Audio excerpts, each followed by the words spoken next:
Hello and welcome in to another episode of the Fantasy Football Forecast. I'm your host, Trevor Scott, joined by my co-host, Matt Giraldi. What's going on, guys? And today we are going to get into our quarterback starts and sits. So we're going to do it a little bit differently this week. We're going to have a QB1 start and sit discussion. We're going to have a QB2 start and sit discussion. And then we're going to give you some sleepers and busts at the position. So we're going to go through a lot of the guys we like and don't like so much in week 6 of fantasy football. So the first guy we're going to be talking about here is my QB1 start, and that is Brock Purdy. I do think overall, he has not been that great this season, right? You see his QB12. That's fueled up by a big week 3, but really only had a couple points this past week, 14 points against the Cardinals, who you should have had a much better game against. But he didn't throw a touchdown, and I do think moving forward that Brandon Ayuk is going to be a much bigger part of the offense because he finally had his breakout game, right? He had 8 catches, 147 yards. Didn't score, but Debo didn't do much. Kittle had a big volume day, but no score. I just think overall he's going to have much better success in the touchdown department. And I think that starts this week against Seattle, a team that should be able to kind of keep up with them on offense, put up some points, and maybe hold Jordan Mason down a little bit in the run game. So I think Purdy's going to be needed in this division matchup. And I do really like Brock Purdy this week. I have him ranked as QB4 on the week. I probably am going to knock him down to 6 because one of the guys that you're going to talk about here, I have behind him that I think I would push ahead of him. But overall, I'm still very encouraged by Purdy. I'm very encouraged by the offense. McCaffrey should be coming back here within the next month or so. Could be even sooner than that. And I think that will only boost Purdy's value. Yeah, and they're coming off a pretty ugly loss against Arizona. And we saw that when they lost to the Rams, they kind of came back angry and expired. And I think that's going to be the case Thursday night. And we saw against the Seahawks, Daniel Jones have a really nice game as well. So I don't think there's any reason that Purdy can't. And I think they're going to keep their foot on the gas. I know over the years with the Niners, my gripe with Shanahan has been kind of seems like they get out to these like hot starts and they kind of let their foot off the gas. And that was really no exception with the Cardinals. It was pretty inexcusable. So I would expect them to be full throttle for this one. Getting into your QB1 start, Justin Fields. Yeah, so Justin Fields coming off a tough loss to the Cowboys, right? That was kind of a ugly game for the first half, and then it got pretty exciting there during the end. I know all of us were maybe a little bit tired after starting watching football at 6:30 in the morning on the West Coast for the London game, but I thought Fields looked fine, when he was getting the ball out early to his first read, but very uninspiring on passes more than 15 yards outside of that touchdown to Connor Hayward where there was like nowhere around him. I like the design run early in the game, but he only ended up going for 27 yards on the ground. He did cough up a fumble, but he still only has 1 interception on the year. I think my biggest gripe with this game was that Pickens had like a 58% snap share, which was 3rd amongst wide receivers on his own team. Mike Tomlin had to address this after the game. He talked about, load management, kind of a wishy-washy answer. And I guess at first glance, my thought was this kind of was an Arthur Smith having his paws all over it, not wanting to use his best players, but I don't know, there was an interview with Pat Freiermuth afterwards where he was talking about effort for guys and blocking and things like that. And it kind of seemed directed at Pickens. So I don't know if behind the scenes, maybe there's some off the field stuff or some locker room stuff that was leading to that. But either way, man, you got to have your best player on the field in a game, against a historical rival. The upside is, they get the Raiders on the road this week, who might be the worst team in the league. Although I imagine there's probably going to be half Pittsburgh fans. The Raiders aren't good. So have something to say about that. Yeah, I guess that's at least the Raiders have 2 wins. They beat Baltimore. Yeah, that's I guess. But at this point, I don't know. Devontae's gone. Inconsistent, maybe. Most inconsistent. Yeah. Okay, fair enough. I mean, we saw the Broncos just hang 34 points on the Raiders, and I do think in a way that this is kind of a game or an audition for Fields to keep his job. I think if they lose this one, they will turn it over to Russ. We saw Russ as a full participant in practice this week, but he is working with the second team. So I think it's kind of do or die for Fields here. And we see with some guys, they step up to the plate. Some guys fold. But I think in this one, the stars are aligning and have hopes for a big week from Fields. I'm glad you brought that up about being an audition for the starting role, because I think there's some people out there. I was having a conversation with somebody this week that said there's no way they're benching Fields under any circumstances. And I'm like, I don't know what you're talking about.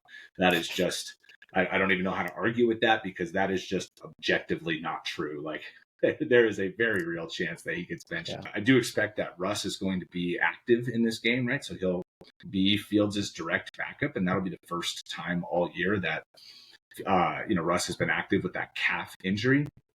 And if Fields loses to the Raiders, I mean, that's 3 straight losses, bringing them back down to, back down to 500 after the 3-0 start. I think there's a very real chance that they turn it over to Russ after that.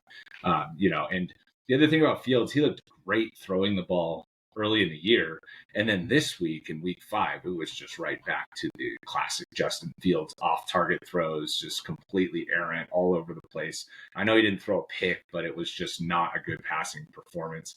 And like you said, maybe it had to do with the fact that Pickens seemed to be getting disciplined by not playing, a la Keon Coleman just on the sideline.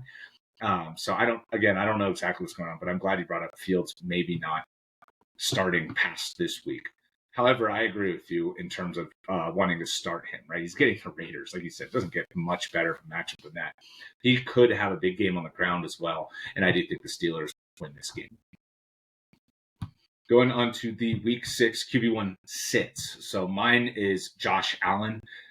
This goes a little bit because he's not been playing well the last 2 weeks, and it also has to do with the matchup against the Jets. I think we've kind of seen now that you just don't play your quarterbacks against the Jets. They are very good against the pass. Like we just saw Sam Darnold, who was rolling, who was QB4 coming into the week on the season, only scored 4 points against them, didn't throw a touchdown. I know they won, but I don't think Josh Allen's going to be doing too much through the air in this game, especially if Khalil Shakir misses again, because 9 for 30, and he was errant too in this game, in this past week. So I know he did some damage on the ground. He had over 50 rushing yards, but through the air, I just have a lot of question marks with Allen, even before the matchup, and then factoring in that matchup. This is somebody in a 1 quarterback setting, right? We're talking about QB1 sits. So maybe this is in a SuperFlex league. This is definitely just much more of a bust call, but I just don't think in a 1 quarterback league, if I could avoid it, I would be sitting Josh Allen. Yeah, I'm a little bit concerned about the Bills overall. I mean, they kind of are setting up as one of these teams that can just beat up on the little guys, but can't hang with the good defenses. And right now, the wide receiver carousel is just a little bit weird. And they really got exposed without Shakir. Like, none of these guys are playing more than like 65% of the snaps. Even Dalton Kincaid's snap share is low. Like, I don't really get what they're trying to do. I mean, we talked a lot about Keon Coleman in the offseason, and one of the things that I said was I hope they don't just kind of stick him at X, have him struggle against press coverage, and have him figure it out. And that's exactly what they've done. His slot percentage is like 3%. They're not letting him kind of get acclimated into the offense. I don't know. I think Joe Brady's system worked last year when they were just able to run the ball. They still had Stephon Diggs. And right now, if you're not able to run the ball successfully, they're just, I don't know, they're struggling. And I'm not really sure I trust Sean McDermott to turn it around. But, they still have a great quarterback in Allen, but I think there are some serious orange flags for the rest of the season with these guys. Yeah, I don't know that it's so much Sean McDermott as it is Joe Brady. We're seeing this Joe Brady offense over a full season. And, he came in and they ran the ball really effectively down the stretch last year, but they're not really running the ball as effectively necessarily. So hopefully they can kind of get that part of the game going to set up the pass a little more. Dalton Kincaid now playing is like a shot. Although we did talk about that being a factor in the preseason, but the fact that they're struggling this much in the passing game and they're not leaning on him more for 10 targets, easy throws is surprising to me.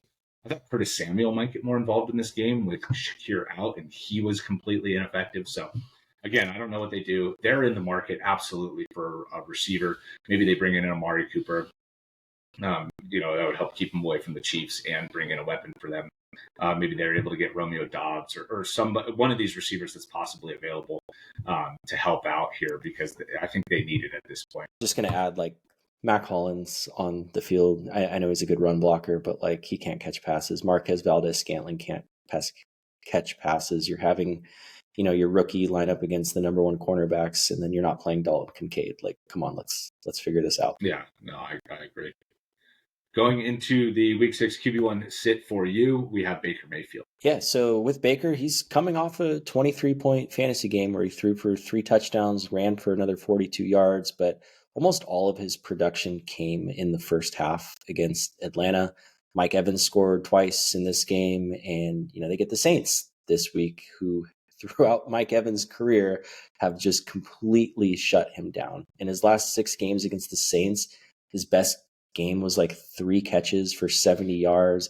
In that span of 3 years, he scored 1 touchdown against them. So I would expect, again, the battle between he and Marshawn Lattimore, and for him to kind of struggle against New Orleans in this one. And I think, maybe we'll talk about this with the wide receivers. I would expect Chris Godwin to have a decent game in this one. But, if he doesn't score and Bucs are able to control this game on the ground, especially with the potential absence of Derek Carr on the other end, I think they might not really have to rely on Baker all that much. I mean, we saw with the game on Monday night against the Chiefs, Kareem Hunt was running all over them. And while Mahomes put up good yardage through the air, they still held him without a touchdown pass. So I would think, in a 1 quarterback league, would definitely look elsewhere in SuperFlex, like you mentioned with these guys. He's probably locked and loaded. Yeah, and with Baker, I don't agree with that take. So just if anybody wants to hear a little bit of the counter argument here, Mahomes just put up 330 against this offense. I think K. Dotton and Godwin as pass catchers plus Rachaad White can maybe open this up a little bit, even with Evans getting shut down. And, I think they're going to have to score a little bit here. I think this could get, I guess Carr might miss, and that could be a factor. But the Chiefs just ran it 30 times on the Saints, and the Bucs don't run that much no matter what the game script is. They're going to throw it 35 times at least. So I do think Baker's going to have more success getting into the end zone than we just saw from Mahomes, and I think this is actually a decent matchup here. So I would be starting Baker over Josh Allen, for example. Going into Week 6, QB2 starts. So mine is Daniel Jones. I don't think this should be a surprise anymore. QB14, he just showed that he can still produce without Malik Nabers. I don't know that I expected that. Slayton kind of stepped into that Nabers role and produced in a major way. I mean, over 100 yards, touchdown. Wandale had a score. So I think this offense is just set up to be more successful this year. Tyrone Tracy was very effective on the ground. I think that's going to be a part of their offense as well moving forward, that Singletary wasn't giving them, kind of their more explosive runs. But on Daniel Jones' end, I mean, he's QB14 and he's barely ran at all this year. It's been almost all through the air. Nabers should be back from his concussion this week. And so I do think Daniel Jones overall is a decent start this week. I would actually start him over a lot of quarterbacks this week. I'm going to push him into my top 15 for sure. And, I have him as a QB2 start, but I actually think he could get into that, 1 quarterback starting question mark. So you have Mahomes on bye. We were just talking about this before we started. I have a league with Mahomes on bye, and I'm going to be starting Daniel Jones. So in a 1 QB league. So I think overall, if you have him on your roster in your SuperFlex leagues, he's definitely drafted as your second quarterback. So I think plugging him in this week is a good idea. Yeah, and he's played like really clean football for the last 4 weeks. I think he's only thrown 1 pick. He's definitely passing the eye test. He's get Cincinnati this week, who are obviously going to put up points and have a bad defense. So I think this is a recipe for a really good matchup. And you mentioned Tyrone Tracy, how electric he looked on the ground. And, we talked about him being a converted wide receiver. So I think there's a whole other element that he can bring, even when Singletary's back, catching passes too. Getting into your QB2 start, Caleb Williams. Caleb Williams is starting to really turn it around. His passer rating has been going up consistently. His first 2 weeks, it was like in the 50s, but week 4, it was 106. Week 5, it was 128. And sometimes it just takes rookies a little bit to get going, right? Like a lot of the time, Jayden Daniels wasn't throwing it so hot his first couple of weeks, and now people are ready to put him in the MVP conversation. One can make the argument that the defenses he's faced more recently have not been as good. And that might be fair, but he gets the Jags this week, who are bottom 3 defense, who might be the worst defense against the pass. His rapport with DJ Moore is growing, and that's especially encouraging. Rome Odunze should continue to improve. He's got his safety blankets and Keenan Allen and Cole Kmet. And I think, after a couple tough weeks, we were kind of quick to forget how highly touted of a prospect Caleb Williams was. We saw it his freshman year at Oklahoma, his sophomore year at USC winning the Heisman. Even his third year at SC was really good, and he didn't have any playmakers that are currently playing on NFL rosters on that team. So I think maybe it just took him a little bit to get comfortable. He had to wear the weight of being the number one pick. And whatever you want to say about that, I think, for Jayden Daniels, it was a little bit easier not coming in as that number one. So I think for this week, Caleb's going to continue to improve, and we should see a big week from him. I really like Caleb this weekend moving forward. I think he's shown now that, he can win, right? That's the main thing too, is I know he hasn't had necessarily the best games from a fantasy perspective all the way through, but he has 3 straight wins now. So I do think that, overall he's going to continue to build confidence, and they can continue to build towards a possible playoff run here as well. So also on Caleb Williams, I obviously love the call to start him this week. I think I'm going to be starting him over Goff again this week, even though I hated myself for doing that 2 weeks ago. But I do think if you're looking at Caleb Williams' rest of season schedule, he has one of the easiest schedules for a quarterback throughout the rest of the year. So if you can figure out a way to get him onto your team at this point, I think I would try and do that. Going into week 2 quarterback sits, mine is Justin Herbert. This one might be a little bit of a cheap call just because he is ranked so low everywhere. We were trying to keep it in the top 20, 24 range for this, but I do think Herbert is just in an offense that likes to run the ball, is trying to control the ball. He's still dealing with the ankle sprain.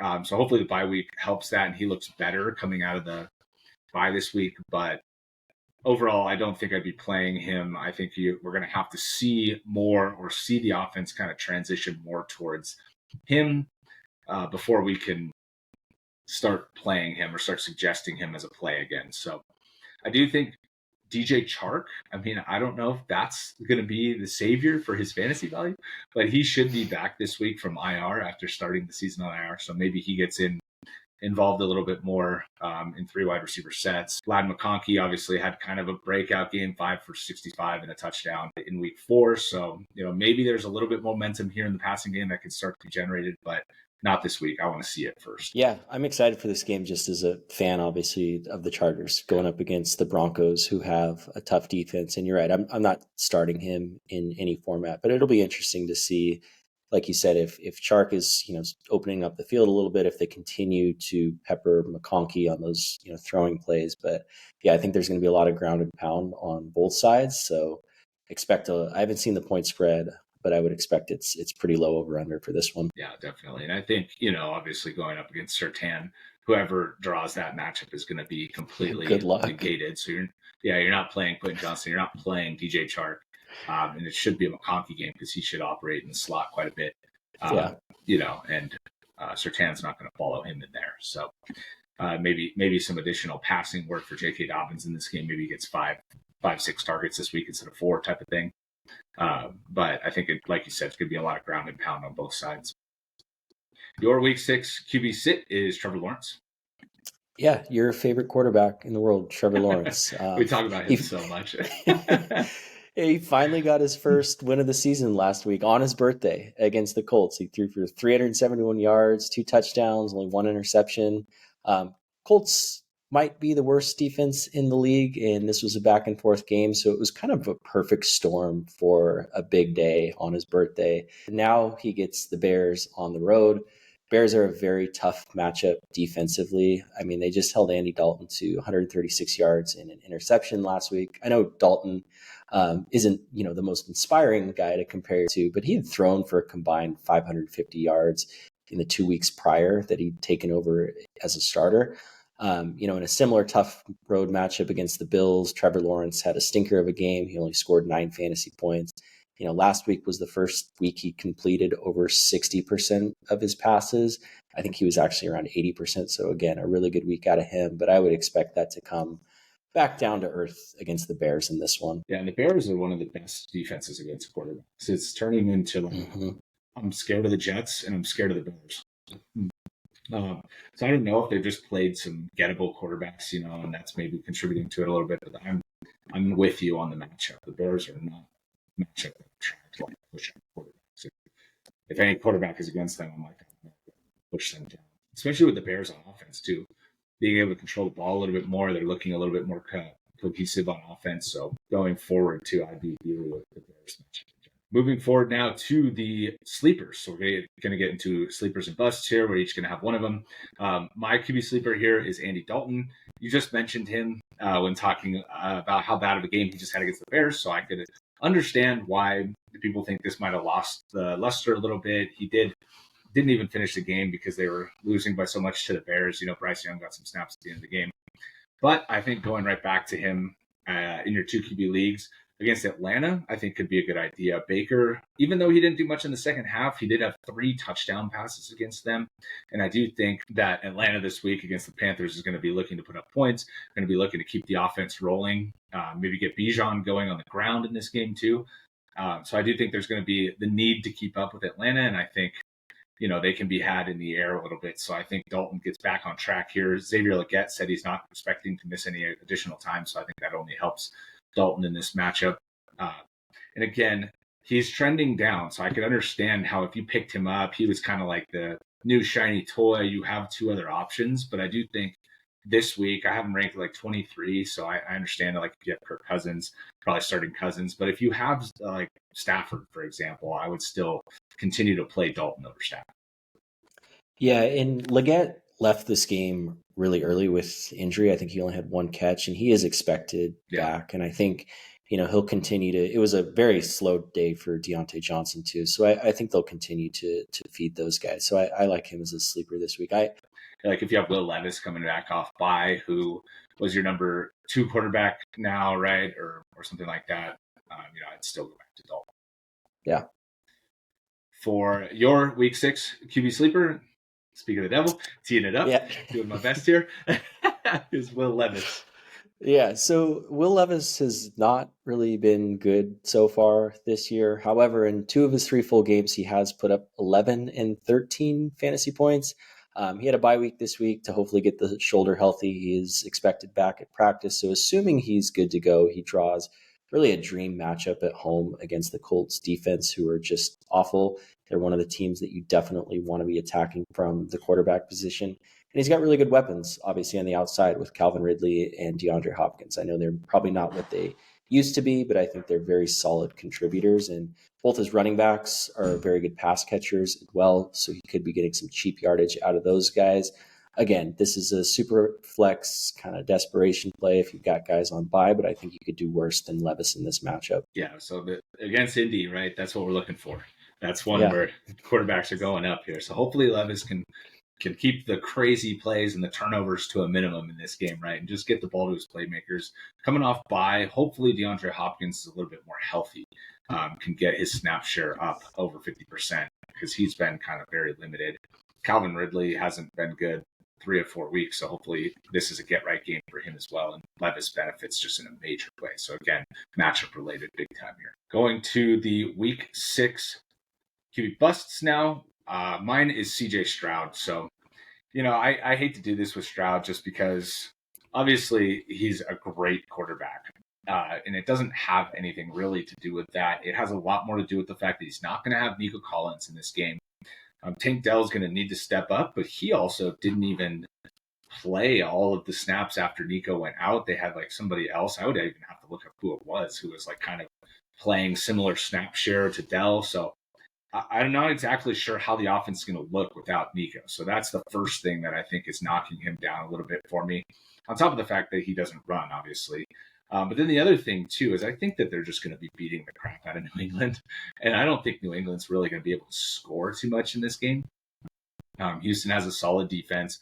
They're not going to let Ramondre just run all over them. And it's going to be Drake May's first start. We just got news that May is going to be starting. So a rookie in his first start against a solid defense without his number 1 receiving option. I just think things are stacked up this week against him. So like we said, in a 2 quarterback league, he's starting. Just temper your expectations. In a 1 quarterback league, I would consider benching him.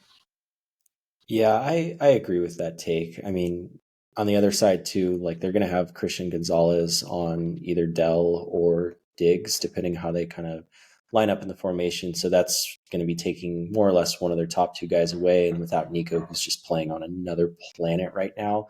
And I think maybe part of what had to do with Dell is I wonder if he wasn't like 100% recovered from his injury. That's kind of the only explanation I can think of. But you're right. I think this is going to be the Joe Mixon show, assuming he's back. So don't love the matchup whatsoever. Yeah, I think that's a good point too. Maybe they had a game plan set up and they just put their other receiver into Nico's role, and they tried to keep the game plan and the play calling all the same, right? They didn't account for that. So now that they have a week of prep, knowing Collins is going to be out, maybe Tank Dell is going to get up to that 100% snap share and be playing maybe kind of in that JSN role. And we all know Stroud loves Dell, so maybe a breakout game for Dell here coming. Week 6 bust for you. This one is a very difficult one to make a case for, but let's see what you got. We got Jayden Daniels as your bust of the week. I'm going to do my best to make the case for Jayden Daniels as a bust in this game. So bear with me. Digging your hole as you watch him go for 27 this week. It's funny. I looked up just before this how Fantasy Pros had the QBs ranked, and straight at the top they had Mr. Jayden Daniels being number one. So I was like, okay, great. Yep. But and obviously you're starting Jayden Daniels in all formats. And Daniels is coming off another really solid performance against Cleveland. He threw for 238 yards. He ran for another 82. We saw that beautiful deep touchdown pass to De'Ami Brown. And it should have been even better game from Jayden Daniels. Like McLaurin got caught by Denzel Ward on the 3-yard line on that deep ball. They scored 3 touchdowns on the ground. He had an interception from like the 4-yard line, McLaurin dropped the touchdown too. Went right through his hands.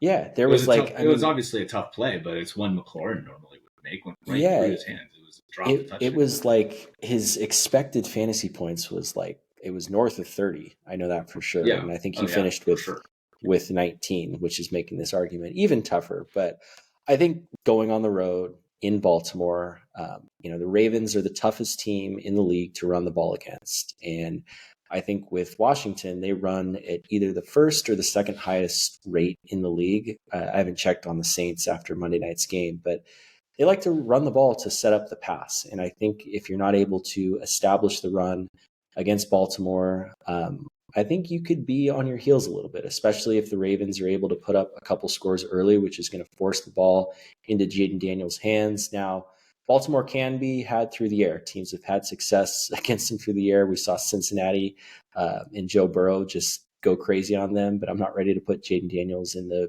Joe Burrow category. 80 and 5. Yeah, but he doesn't have Jamar Chase and T. Higgins. So I think this Jamar one Chase is I'm kind of painting a picture of if they go down a couple scores, they're not able to establish the run early. He's on the road in Baltimore. Pressure's on now that he's kind of the guy. So I could just see a situation in which maybe he has a couple rookie mistakes. Again, you're starting him on all formats, but I think with the Ravens too, like the coaching staff is smart enough to make adjustments into, how to bracket coverage, especially against McLaurin. He doesn't have that level of weapons, obviously, that Burrow does. So if they can contain him on the ground, I think we could be in from a little bit of a disappointing week from Daniels. Yeah. So something you didn't mention, the only way I see this playing is this Washington's defense can't keep Lamar off the field. That's pretty much the only way the Ravens have been able to hold the score down, because they did it against Dallas and then they did it against Buffalo, where they kind of just controlled the game on the ground constantly. Right. The other team just never played, right? They won the time of possession game by a big margin. And Washington's defense against the run is not that good. I know it's looked good because they've just been winning and they've constantly had the ball. But if Lamar and Henry are able to kind of grind the clock and they're able to kind of win in the trenches and keep Daniels off the field, that's the only way I see this going, this call going well, because I think through the air, they got torched by Kansas City. They got torched by Gardner Minshew in week 2, and then they just got torched in week 5 by Joe Burrow. So, I just think that it's not going to be something where the defense is going to be standing up against Daniels. They're going to, if he's on the field, they're going to get torched again in this game. So, like you said, maybe there's some rookie mistakes because of the pressure, but I also think Washington is going to win this game. I don't think they're going to have problems scoring. And I think the Ravens getting out to a 2-score lead is a very low probability. So maybe that happens, right? And this is going to be a good call for you. But I just overall, even if they do get out to a 2-score lead, I think it's going to lead to more Daniels throwing, and the Ravens aren't going to be able to stop him. I don't think Washington's winning. I don't think Washington's winning this game. Yeah, I think Baltimore's Washington's going to win. This might be my bold call of the week. I think Washington's going to win this game by multiple scores. I think they're just very good. The Ravens defense is not very good, and I think overall it's just hard to go against Daniels at this point. Yeah, it'll be an exciting game. I don't know, is it a primetime game or? Well, they should flex it in a primetime, man. Right? This is going to be a bonanza. I feel like this is what the people want in this game. This is what exactly. the people want. Yeah, so if you have any questions about this game, just fire up whoever you got, right? You're firing up McLaurin, you're firing up Daniels, you're firing up even Eckler. I wouldn't mind playing in this game. Firing up Lamar, Henry, Flowers. I'm going back to Mark Andrews in a league because I'm fired up about how high scoring this is going to be. So, anyways, this is going to be a good game. Daniels, obviously, a bust call is a limit expectation. So maybe he only scores 20 in this game. Doesn't kind of help you the way he has been over the last couple of weeks. All right, and with that, thank you guys so much for watching. We look forward to talking to you in the next one. If you go on the rankings, comment down below rankings, and we'll get those sent out to you. And hopefully you guys like this format too. We went over starts and sits instead of all the way through the rankings. So if you like this format, comment down below. Show us some support here, and look forward to talking to you guys in the next one.